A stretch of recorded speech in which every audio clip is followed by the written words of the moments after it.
Welcome to our channel where biology meets clarity. Are you avoiding ecology in your life science preparation because you think it's too tough?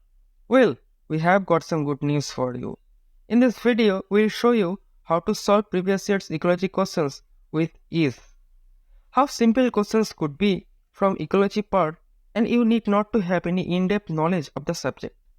And thus, you can bag more number that you might have left last time. So let's get started and watch till the end to see how easy it can be. Very simple question where you can see a given food chain is present. So where there is Spartina, a plant is present, a specific kind of snail is present, the blue crab is present, and an unknown fungus is present. And where the research was in a Spartina dominated salt marsh, and that is present in North America. So study for the control and crab exclusion experiment revealed this kind of statements. So the experiments were in two steps. The first one was with the control where all the 4 participants are there, and the next one there the crab was not present. Except the crab, all the 3 participants, means the plant, the snail and the fungus, all are present there. So here are the statements. The radulation, the first statement is about the radulation, that means the scrape mark. So on the leaf surface is made by the snails. So snails, when they are going through the leaf of that specific plant, that is the Spartina, that is producing the radulation mark, and it is indicating the presence of snail feces. So snail's excrete is there, and the fungi is present there, and the dead plant tissue is present there.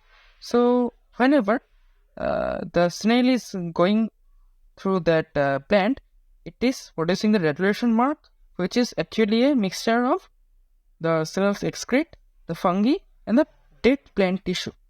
Remember, it is the dead plant tissue. And the next one, it is saying the fungi are present only at the radulations. Means if the number of snail is high and they are going over the plant, then only they can make the radulation, and the fungi are only present at the radulation site, only present in the radulation site. They are not even present at the other places. That means the snail's feces and the dead plant tissues are having a strong relation with the presence of the fungi.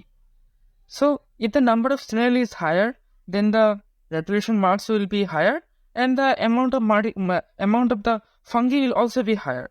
That means the snail is positively regulating the amount of fungi. So their relation is in a positive form. And here it is saying that the density of the radulation increased with higher snail density. So means the higher snail density means higher scrape marks and higher fungi. And if the number of snail is less, the scrape mark will be less and the fungi will be less. And in that case, if the radulation is going in high, that means it is producing the more dead plant tissues.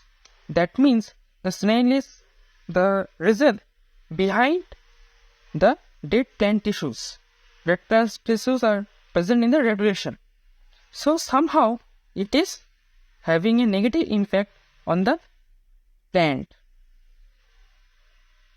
So the snail is producing a negative impact on the plant and a positive impact on the fungus. In the third option, we have gone through it, and the fourth option is saying the Spartina density decreased with increase in the snail density till it reached 0.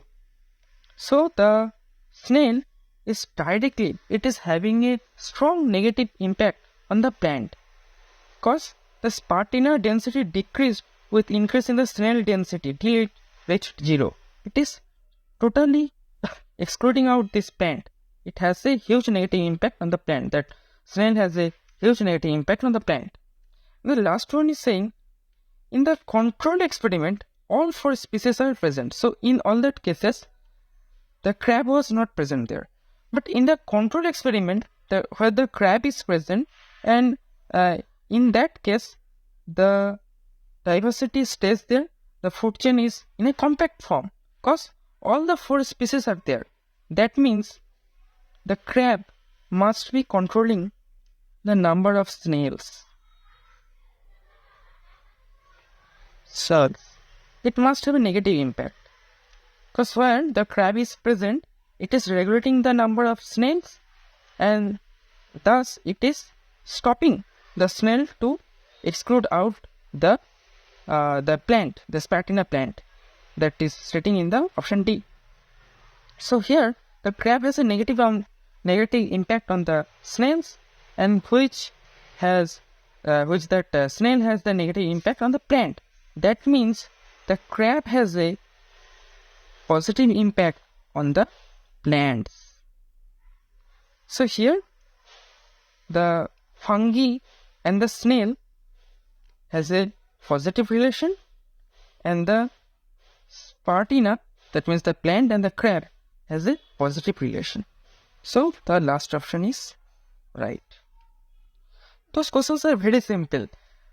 Even if you haven't gone through the ecological chapter, still you can answer this kind of questions. Those are very easy. Just you have to have a simple logics. So don't lose your marks here. So just try to attend this kind of questions. In this diagram, you can find a cumulative fossil CO2 emission curve, where this x-axis you can see the years and the time is there by the x-axis, and on the y-axis you can see the cumulative fossil CO2 emission amount.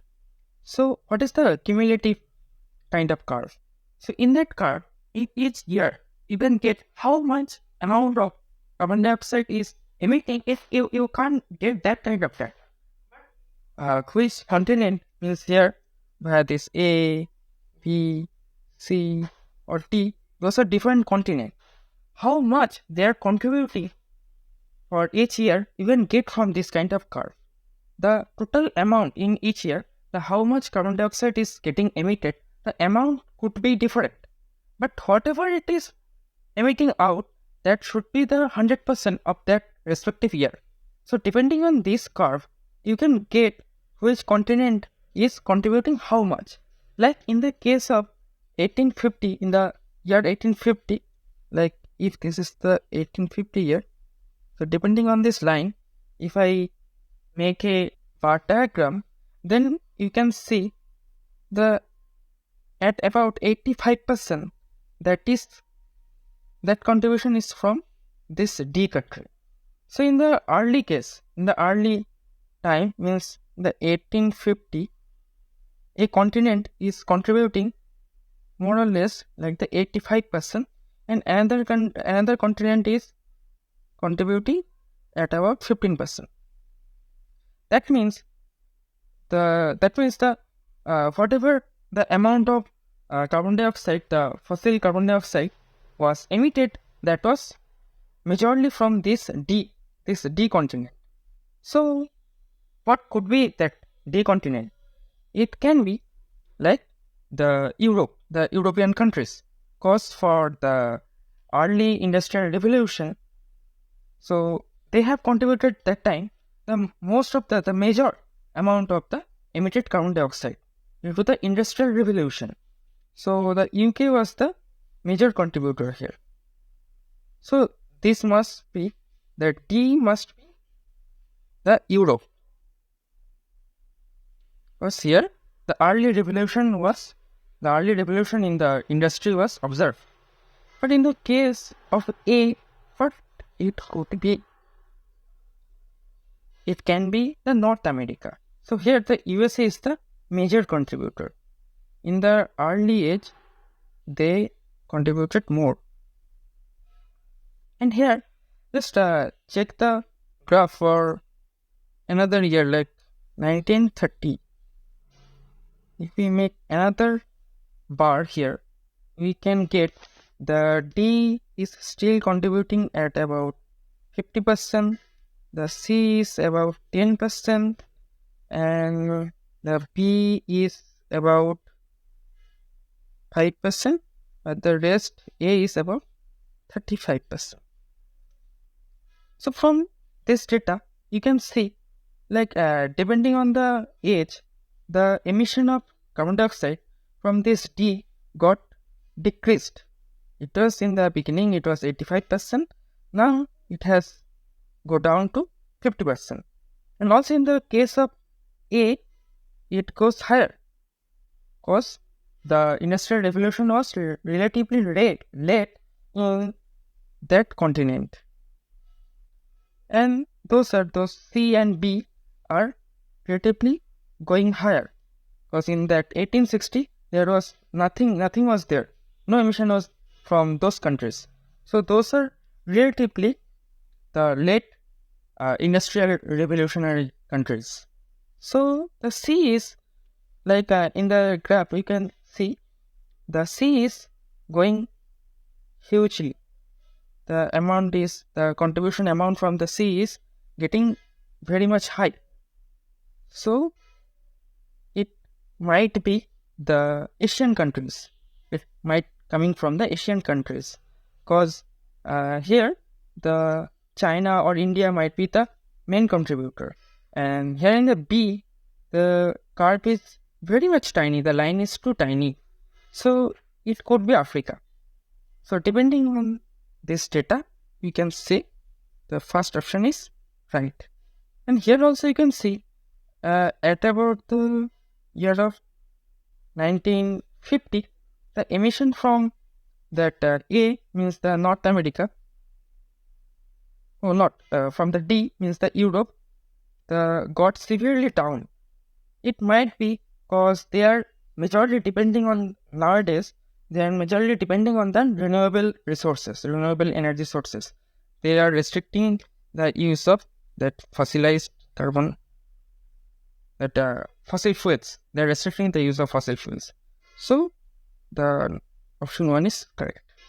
Then interesting question on the Hardy-Weinberg equation.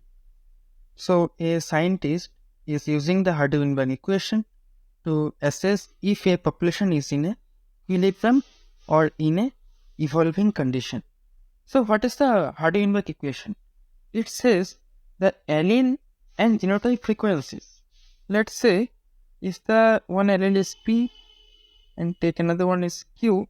So depending on this equilibrium, the frequency of both the allele will remain same, and also the genotype frequencies will also remain same in a population. So it will stay constant. Like if the frequency of P is 0.7 and the frequency of Q is 0.3. So depending on the population, that will remain constant. The frequency will be constant, and that is the allele. And for the genotype, if the genotype, the PP, PQ, and QQ. In all the cases, the genotype frequency will also remain constant depending on the generations also. So the PP will remain 09, the PQ will remain 1, and it is 0.9. So this is the P square, that's 4.2, that depicts the frequency of this, that is the homozygous, and that is the heterozygous. So the frequency will remain same even in all the generations, but there should be some restrictions. There are certain limitations. Under that, this condition will only be maintained. So we have to check out which statement is the incorrect one about the equilibrium. So here the size of the population is very large. To analyze if a population is maintaining the Hardy-Weinberg equilibrium, the population should be very large. Because to come to a statement, the data should be significant enough. And the more you will analyze, you will get the more accurate result. in a population, like here is the population of 1000 people, and you are only analyzing a small population where only 10 people is there. If you are getting any error here, then for 1000 people, the error will be multiplied by 100 times. So if you are analyzing a small population, so the data will not be that much accurate. If the individuals are not randomly mating, if they are not randomly mating, that means a reproductive barrier is present. If the reproductive barrier is present there, then the alleles will not be able to bypass in a natural way. So, if there is any restrictions, the random mating is not happening, that means the reproductive barrier is there and all the genes are not able to pass freely. So the individuals should be randomly mating to maintain the Hardy-Weinberg equilibrium. So individuals are under natural selection. If the individuals are under natural selections, that means there would be a partial advantage for a specific gene, for a specific allele. Like this natural selection, if within this P and Q allele, if the P allele is getting the natural selection, then for the upcoming generations, this allele would be more frequent than the Q, than its counterpart. So it can't be option. And the D is saying the new alleles are added with the population through migration and dispersion. So new alleles. So in your population, only you have considered about P and Q allele. And if from other population via the migration, if the another alleles are coming inside it, then it would not be able to disperse randomly.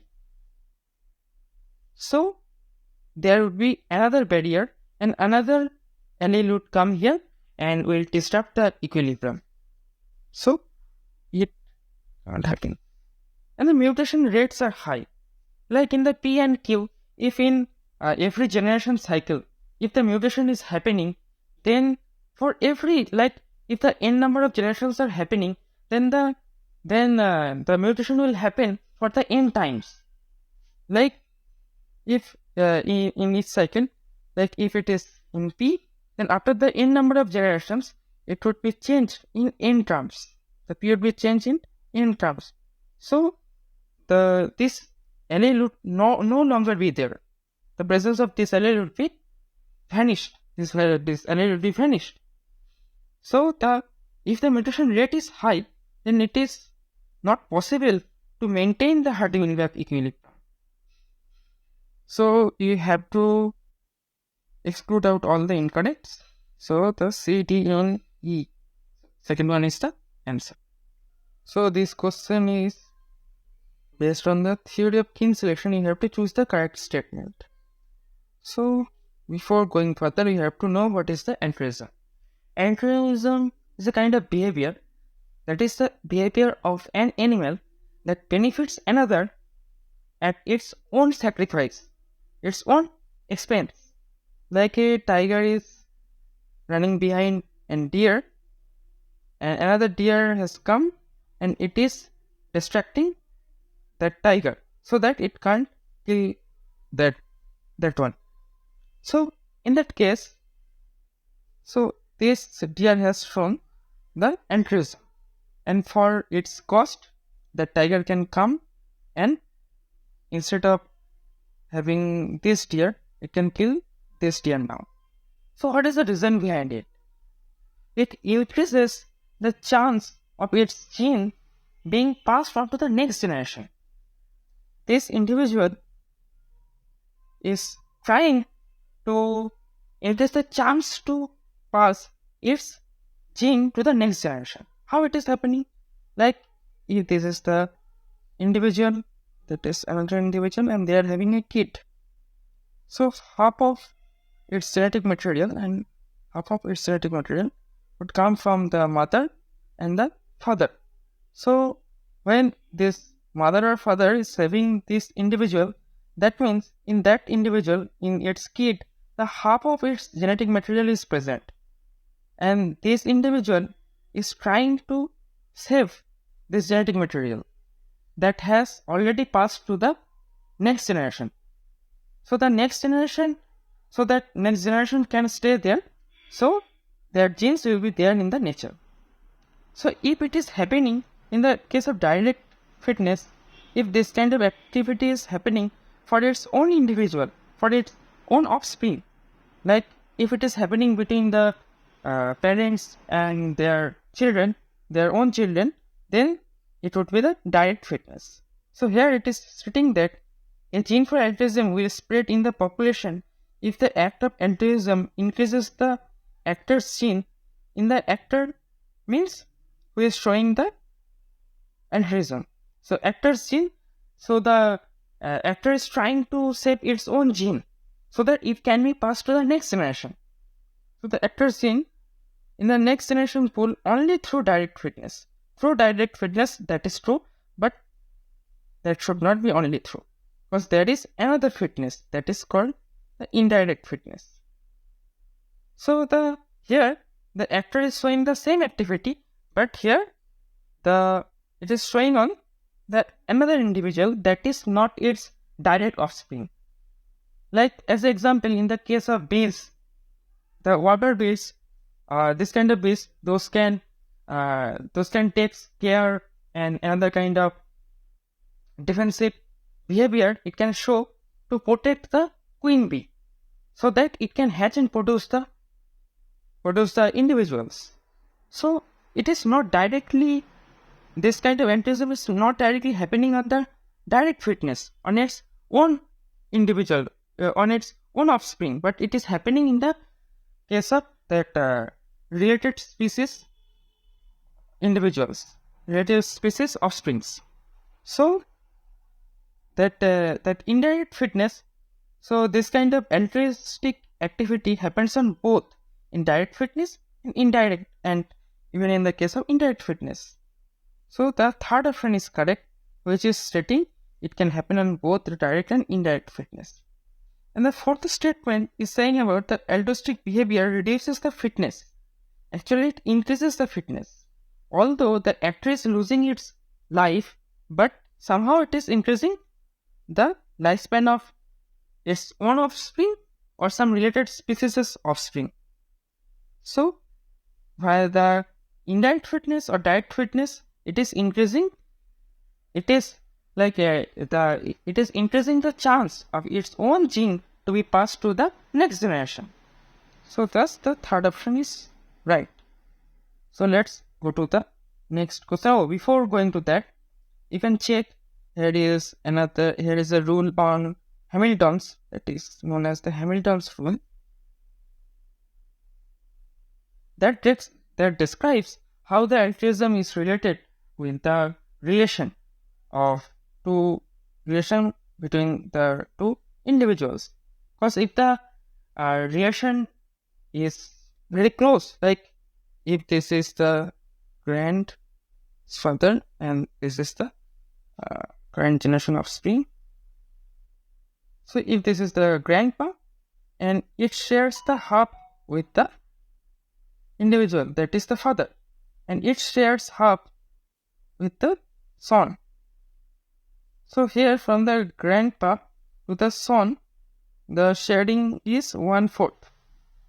So here the chance to show altruism between the father, father and the son and this grandpa and his son would be higher relative to the relation between the grandpa and his grandson. So this kind of activity, how this is regulating, how the relation between two individuals is regulating the chances of altruism. So this is widely mathematically is shown described via the Hamilton's rule. You can check it. certain given ecosystems are there, and you have to list out the average world net primary production in a descending order. So here the first C for the open ocean that contributes more in the net primary production. But here is the catch: the net primary production per capita means per area how much of the primary production is happening. In that case, the open ocean has a very less amount of the production. So what are the reasons? The first reason is the limited nutrient availability. Both in the case of organic and inorganic nutrient, in the open ocean, the chance of getting this kind of nutrients are too much low. And next one is the presence of poor light penetration.